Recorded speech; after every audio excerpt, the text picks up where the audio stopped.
சூப்பரா வந்து நம்ம வீட்டு சண்டே சமையல் நல்லா கம கமன்னு எறா பிரியாணி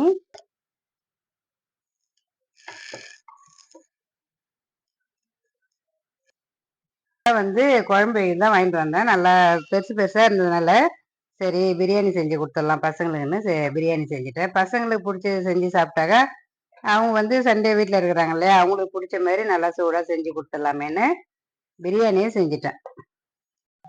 அதுக்கப்புறம் கிழங்கா மீனுமே வாங்கிட்டு வந்தாங்க. அது வந்து குழம்பு வைக்கல, வறுத்துட்டேன். அதுக்கப்புறம் ஒயிட் ரைஸ் வச்சுக்கலாம்.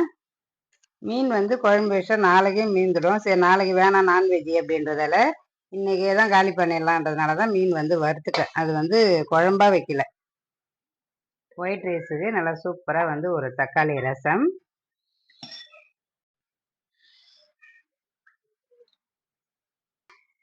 அதுக்கப்புறம் பிரியாணிக்கு தொட்டுக்கிறதுக்கு ஆனியன் ரைத்தா,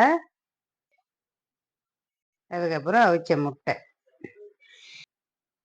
சிம்பிளாகவே இருந்தாலும் அது சுவைய மனமும் குறையவே கூடாது. சூப்பராக இன்னைக்கு சண்டே சமையல் வீடியோ முடிஞ்சு நாளைக்கு இன்னொரு வீடியோவில் பார்க்கலாம். பாய்.